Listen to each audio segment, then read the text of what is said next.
కుటుంబ కథా చిత్రం ఈ మాట సాధారణంగా సినిమాల్లోనే వింటాం. ఇప్పుడు రాజకీయాల్లో ఈ మాట కామన్ అయిపోయింది.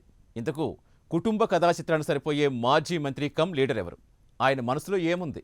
రాబోయే ఎన్నికలకు ఇప్పటి నుంచే ప్రణాళిక రచిస్తున్నారా? ఇంతకీ ఆ నేత ఎవరు? ఆయన ఫ్యామిలీ పిక్చర్ గురించి మరిన్ని వివరాలు ఈ స్టోరీలో చూద్దాం.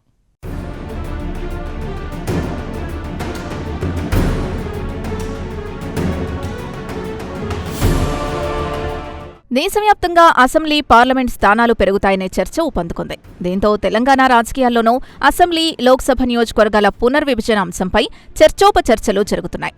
సీట్లు పెరుగుతూ ఉండడంతో ఎన్నికల్లో పోటీ చేసేందుకు మహిళలకు ఎక్కువ అవకాశాలు వస్తాయి. దీంతో ప్రజాప్రతినిధులు తమ కుటుంబ సభ్యుల్ని బరిలో దింపాలని ఇప్పటి నుంచే ప్రయత్నాలు చేస్తున్నారు. వారిలో మాజీ మంత్రి చామకూర మల్లారెడ్డి ముందు వరుసలో ఉన్నారు. వచ్చే అసెంబ్లీ ఎన్నికల్లో తన కుటుంబ సభ్యుల్లో ఎవరెవరిని పోటీకి ఎక్కడ దింపాలో స్కెచ్ రెడీ చేస్తున్నారట.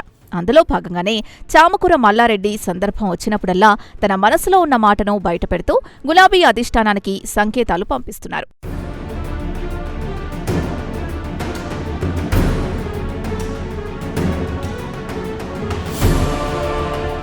చామకూర మల్లారెడ్డి విద్యా, వ్యాపారవేత్తగా ఉంటూ రాజకీయాల్లోకొచ్చారు. 2014 లోక్సభ ఎన్నికల్లో టీడీపీ తరపున మల్కాజిగిరి ఎంపీగా పోటీ చేసి గెలిచారు. ఆ తర్వాత బీఆర్ఎస్ పార్టీలో చేరారు. 2018లో జరిగిన అసెంబ్లీ ఎన్నికల్లో మేడ్చల్ నుంచి పోటీ చేసి గెలిచారు. కేసీఆర్ కేబినెట్లో కార్మిక శాఖ మంత్రిగా పనిచేశారు. 2019 లోక్సభ ఎన్నికల్లో మల్కాజిగిరి లోక్సభ స్థానం నుంచి తన అల్లుడు మర్రి రాజశేఖర్ రెడ్డిని పోటీ చేయించారు. ఆ ఎన్నికల్లో మర్రి రాజశేఖర్ రెడ్డి ప్రస్తుత సీఎం రేవంత్ రెడ్డిపై ఓడిపోయారు.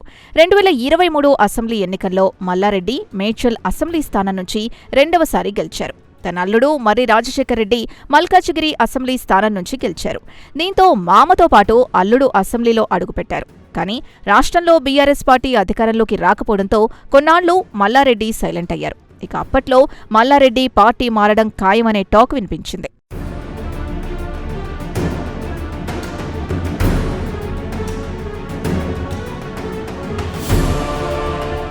తాజాగా రాష్ట్రంలో డీలిమిటేషన్ అంశంపై చర్చ నడుస్తోంది. మల్లారెడ్డి ప్రాతినిధ్యం వహిస్తున్న మేడ్చల్ నియోజకవర్గం 2 నియోజకవర్గాలుగా మారే అవకాశం ఉంది. దీంతో తన కుటుంబ సభ్యుల్ని పార్టీలోకి దింపాలని మల్లారెడ్డి భావిస్తున్నారట. తన కుమారుడు భద్రారెడ్డి, కోడలు ప్రీతిరెడ్డిని పోటీ చేయించాలనే ఆలోచనలో మల్లారెడ్డి ఉన్నారట. ఒకవేళ డీలిమిటేషన్ జరిగి మహిళా రిజర్వేషన్ అయితే తన కోడలు పోటీలో ఉంటుందని మల్లారెడ్డి తన అనుచరులతో చెబుతున్నారట. ఇక కొన్నాళ్లుగా ప్రీతిరెడ్డి అటు మీడియాలోనూ సోషల్ మీడియాలోనూ యాక్టివ్గా ఉంటున్నారు. ఇదిలా ఉంటే 2024 లోక్సభ ఎన్నికల్లోనే ప్రీతిరెడ్డి బీజేపీలో చేరి ఎంపీగా పోటీ చేస్తారనే ప్రచారం జరిగింది. కానీ ఈటెల రాజేందర్కు మల్కాజిగిరి లోక్సభ స్థానం ఇవ్వడంతో ప్రీతిరెడ్డి పోటీ చేయలేదు.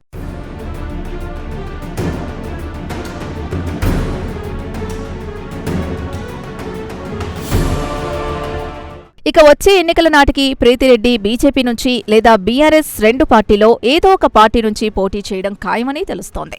దీంతో వచ్చే ఎన్నికల్లో తన కుమారుడు, కోడలకు ఎమ్మెల్యే టికెట్లిస్తే తాను మల్కాజిగిరి నుంచి లోక్సభకు పోటీ చేస్తానని మల్లారెడ్డి చెప్పుకొస్తున్నారట.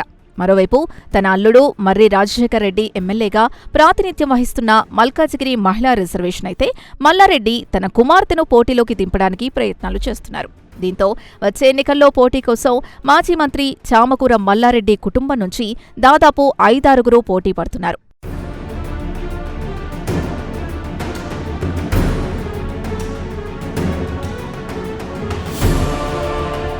ఇప్పటికే అటు మేడ్చల్, ఇటు మల్కాజిగిరిలో బామ అల్లుళ్లు ఎమ్మెల్యేలుగా ఉన్నారు. మల్లారెడ్డి కుటుంబమే ఈ 2 నియోజకవర్గాల్ని శాసిస్తూ ఉండటంతో బీఆర్ఎస్ క్యాడర్లోనే వ్యతిరేకత ఉంది. బయటికి చెప్పకపోయినా వారిపై లోపల విమర్శలు చేసేవారున్నారు. మల్లారెడ్డి కుటుంబం మేడ్చల్, మల్కాజిగిరి సీట్లలో ప్రాతినిధ్యం వహిస్తూ ఉండడంతో మొదట్నుంచి పార్టీలో నేతలు అవకాశాలు కోల్పోయారు.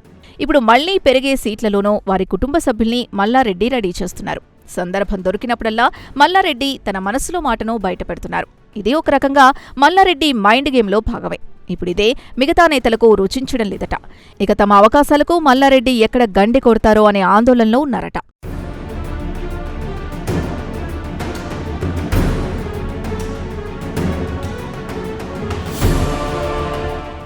మొత్తానికి మల్లారెడ్డి పొలిటికల్ కుటుంబ కథా చిత్రంలో ఎంతమందికి టికెట్లు దక్కుతాయో, ఎవరు అవకాశాలు కోల్పోతారో చూడాలంటే మరికొంతకాలం వెయిట్ చేయాల్సిందే.